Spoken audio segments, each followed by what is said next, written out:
चढ़ाना छोड़ देगा।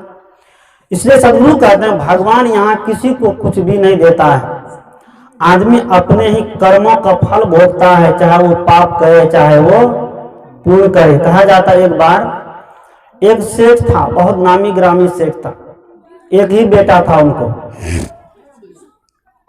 जीवन में कभी कोई सत्संग करो, कहीं कोई चंदा देकर बढ़िया काम करवाओ, सार्वजनिक काम है वह काम करवा दो, कहीं विद्यालय है, कहीं स्कूल है, कहीं अस्पताल है, वहां पर कुछ दान दे दो जिससे आपके पैसे से कुछ अच्छा काम होगा। सेठ कहे ये सब देकर कुछ नहीं मिलने वाला है, हमारे पास पैसा हम अपना मेहनत से कमाते हैं, वो हमारा है, हमारा मन होगा देंगे, नहीं होगा तो नहीं देंगे। सेठ को एक ही बेटा कमा कमा करके खूब रखा, एक दिन मर गया। जब मर गया तो उनका बेटा जो है उन्हीं के पैसा से खूब बड़का बड़का भोज कराया, जैसे आज होता है ना आजकल, अब भोज खिलाया जाता है पुण्य के लिए, वो नाम कराने के लिए। बगल वाला कितना मीठा खिलाया है, अगर वो 4 खिलाया तो पड़ोसी सोचता है कि हम एक बढ़ा देंगे कि उससे हमारा एक बढ़ जाएगा तो हमारा नाम होगा। ये भोज भोज ये नाम का है और कुछ इससे मिलने जाने वाला है नहीं। लोग कहते हैं हम बदला खाते हैं, हम खिलाएं तो हम भी खाते हैं। इसलिए कबीर विचार मंद कहता है कि बदला क्यों लेते हो, दे करके लो मत छोड़ दो, दे करके लो मत छोड़ दो, तब जीवन में कहीं क्रांति होगी, समाज में कोई क्रांति होगी। तो उसने क्या किया, जब सेठ मर गया तो उनका बेटा जो है उन्हीं के पैसा से खूब लंबा चौड़ा भोज कराया। एक दिन भोज करा करके पत्ता फेंकता है ना, पत्ता बाहर फेंका हुआ था, कुत्ता आकर के चाट रहा था। कुत्ता जब आके चाट रहा था, वही सेठ का बेटा लाठी लिया, कुत्ता को दे लाठी ऊपर से। जब कुत्ता के ऊपर से लाठी दिया तो भगवान बुद्ध और उनके शिष्य जो आनंद थे उसी रास्ते से गुजर रहे थे। उसने कहा भगवान भोज तो सब खाकर चले गए, ये झूठा है, कुत्ता खा के लड़का मार क्यों रहा है। भगवान बुद्ध ने कहा देखो ये कुत्ता जो वही सेठ है, कौन है ये कुत्ता, वही सेठ जन्म लेकर आया है, जिसके लिए जीवन भर सेठ ने अपने बेटा के लिए सोचा, आज वह बेटा उनको जूठा भी खाने के लिए नहीं देता है। कहता ये कर्मों को, उन्हीं के कर्मों का फल है, ये फल कोई भगवान नहीं दिया है, कोई ऊपर से परमात्मा, कोई ऊपर से ईश्वर नहीं दिया है, क्योंकि प्रकृति के नियम अकाट्य है, प्रकृति के नियम में कोई फेर बदल नहीं हो सकता है। अभी कुछ दिन पहले कुछ माताएं हमारी खूब छठ व्रत की, बड़ी एकदम भाव से श्रद्धा के साथ। अब बिहार के अंदर यूपी के कुछ भागों में छठ का व्रत होगा और कहता कि सूर्य देव को अर्घ दिया जाता है, सूर्य उपासना है छठ का व्रत। जब छठी मैया बोलते हैं तो उसमें सूर्य देव कहां से आ जाता है, सही बात है कि नहीं। इधर कहते हैं छठी मैया, उधर हो जाता है सूर्य देव को अर्घ चढ़ाते हैं, तो बीच में छठी मैया कहाँ बिला गई, उसको भी तो रहना चाहिए। अब यूपी और बिहार के कुछ भागों में छठ मनाए गए तो सूर्य देव वही दिखाई दे रहा है, और जगह क्या लुप्त हो गया है। राजस्थान है, गुजरात है, उधर छठ नहीं मनाते हैं, उधर होता नहीं, लोग जानता नहीं है, लेकिन उधर सूर्य उगता है कि सूर्य बंद हो गया। प्राकृतिक नियम वो सबके लिए बराबर है। सूर्य उगेगा तो वह ये नहीं कहेगा हमको जो 1 लोटा जल चढ़ाया उनको प्रकाश देंगे। हवा जब बहेगी तो वो ये नहीं कहेगा कौन किस अपने दरवाजे पर गुलाब का फूल लगाया है कि हम हवा बहा करके उनको सुगंधी दें, गुलाब की फूल का खुशबू दें। बारिश होने लग जाए तो बारिश को ये पता नहीं है कि हम हमारे नाम पर लड्डू चढ़ाया, जो ढोलक बजाया है, गांव में होता है, बारिश नहीं होती तो लड्डू मांग के चढ़ाता है कि नहीं। और ज्यादा बारिश होने लग जाए तब लड्डू मांग के चढ़ाइए, बंद करा दीजिए तो होगा, बारिश बंद नहीं होगी। इसलिए सदगुरु कहते हैं प्राकृतिक के नियम एकदम अपने आप में संतुलित है, उसमें कहीं भी फेर बदल होने की बात नहीं है।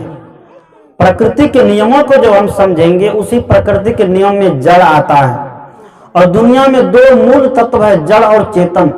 जो लोग कहते हैं कि यहाँ बात आ जाती है कि अंडा है कि मुर्गी है, आती है कि नहीं, अंडा है कि मुर्गी है। अंडा और मुर्गी होने के प्रश्न बहुत लोग प्रश्न पूछते हैं, प्रश्न का कई सिर पैर नहीं होता है।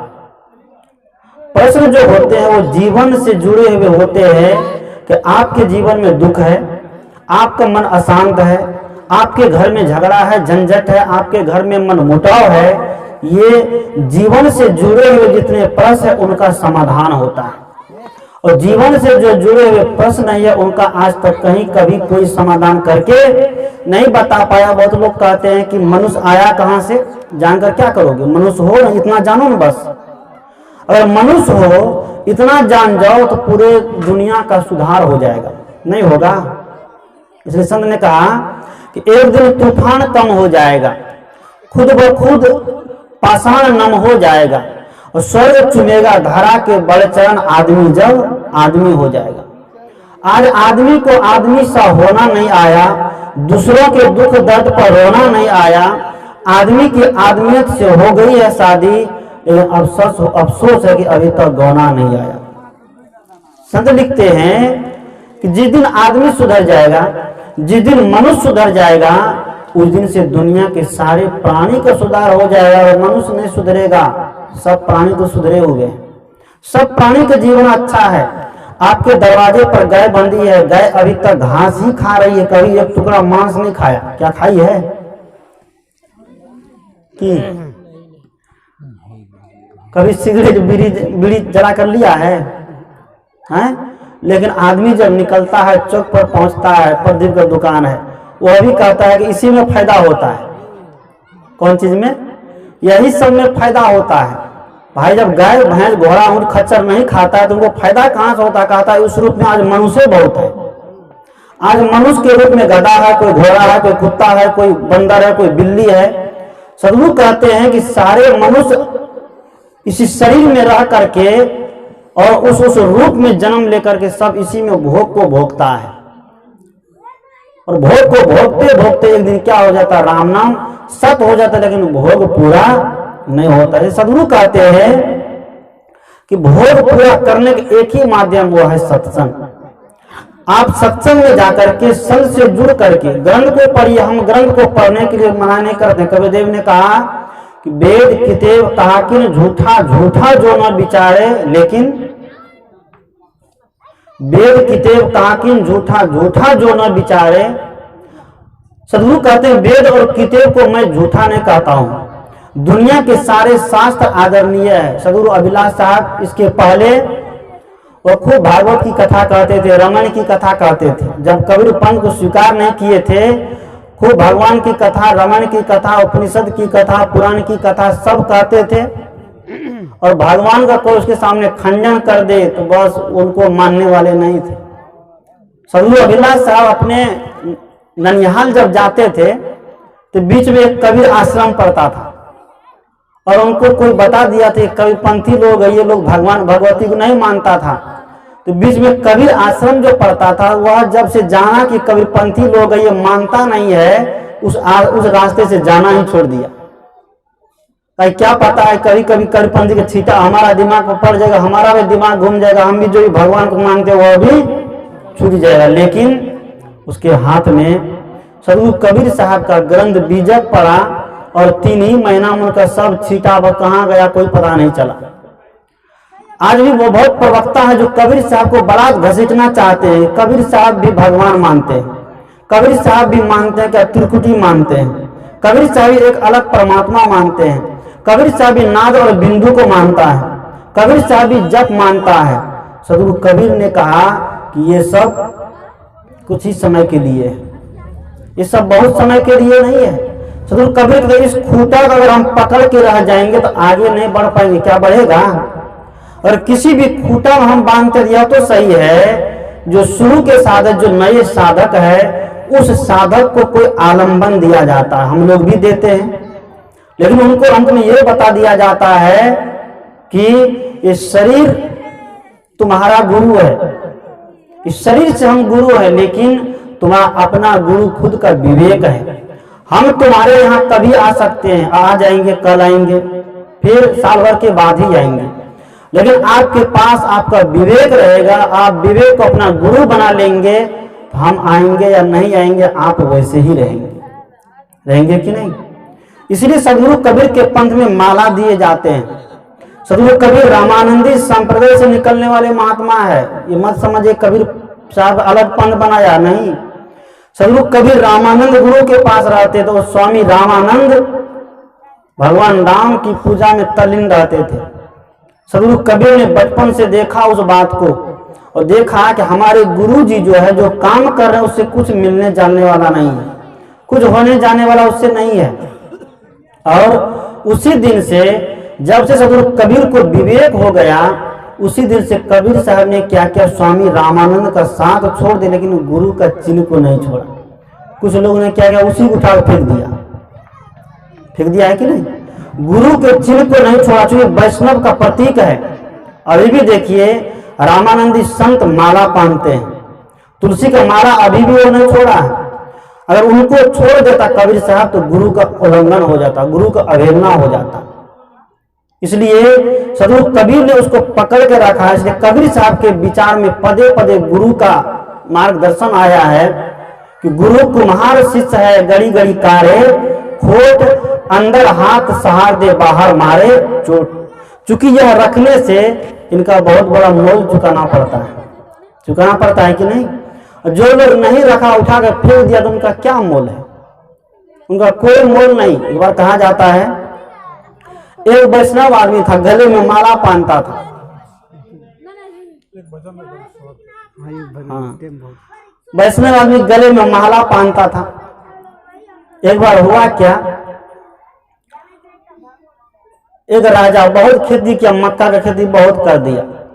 जब बहुत लगा 50 एकड़ में मक्के की खेती कर दिया, तो हुआ क्या, अब मक्का काटने के लिए जन चाहिए कि नहीं।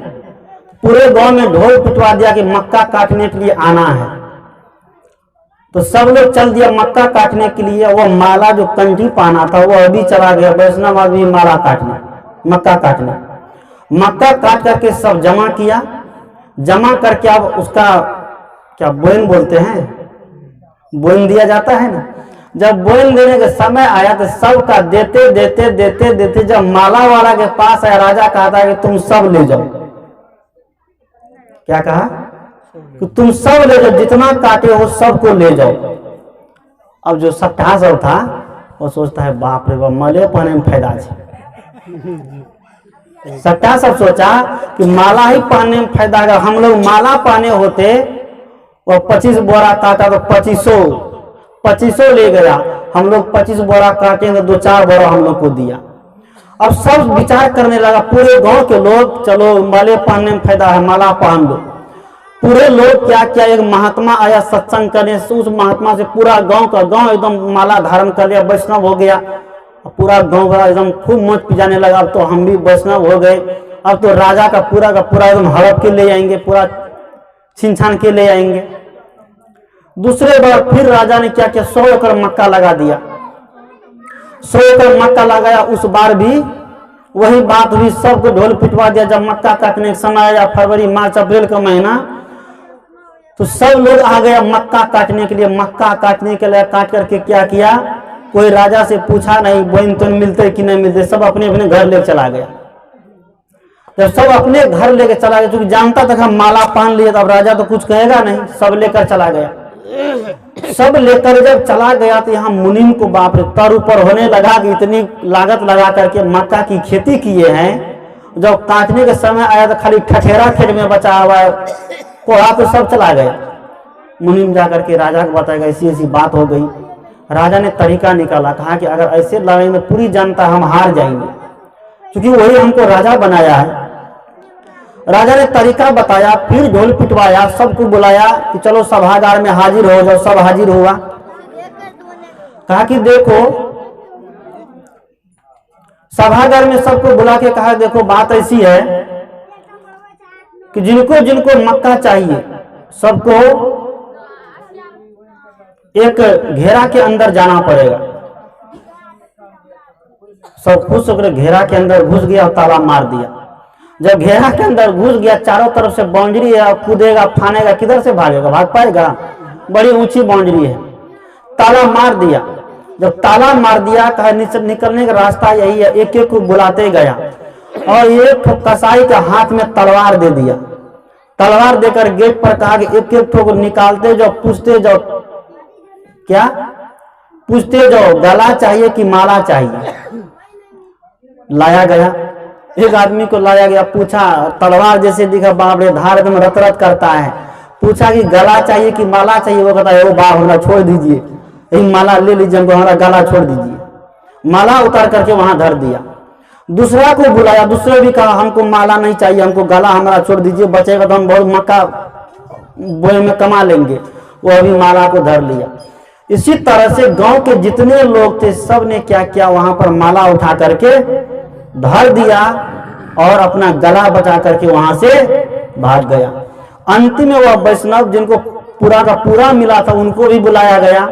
उनसे कहा कि गला चाहिए कि माला चाहिए। उसने कहा कि हे बाबा, हमको माला छोड़ दीजिए, गला काटना है तो काट दीजिए, लेकिन हमारा माला छोड़ दीजिए। राजा ने कहा कि बस यही एक तो असली वैष्णव है। क्या कहा? यही एक तो असली वैष्णव है। जितना सभी बन देख देख के दखावटी बना था, दखावटी बन बन के माला पानता उतार के फेंक देता है, ये सबसे कुछ होने जाने वाला समाज में नहीं है। सदगुरु कहते हैं, सदगुरु कबीर ने गुरु का उल्लंघन नहीं किया, गुरु के मंत्र को, गुरु के माला को संभाल के रखा। चूंकि और वह हमारे गले में रहते हैं तो उसी से हमारा जीवन क्या होता है, प्रकाशित होता है। चूंकि वह रहने से हमको पता रहता है कि हम गलत नहीं करेंगे, हम अन्याय नहीं करेंगे, हम पाप नहीं करेंगे।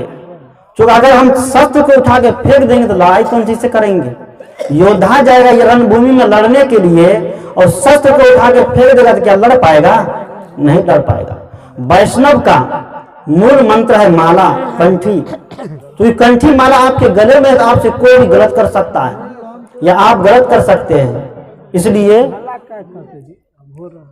कि बोले हो, मैं कह रहा था कि जब तक सत्संग में नहीं जाएंगे, जब तक साधु संत का संग नहीं करेंगे, तब तक आपको ध्यान और पारक का भी ज्ञान उतरने वाला नहीं है। इसे सत्संग जाइए। हम लोग कभी जानते नहीं थे कि हम इलाहाबाद गए तो पारखी महात्मा के पास गए हैं, लेकिन जब संत और सत्संग का आधार मिला तो अपने आप बात समझ में आने लग गई कि परख क्या है और नहीं परख क्या है, सच्चाई क्या है और झूठाई क्या है, सत्य क्या असत्य क्या है, अपने आप परख में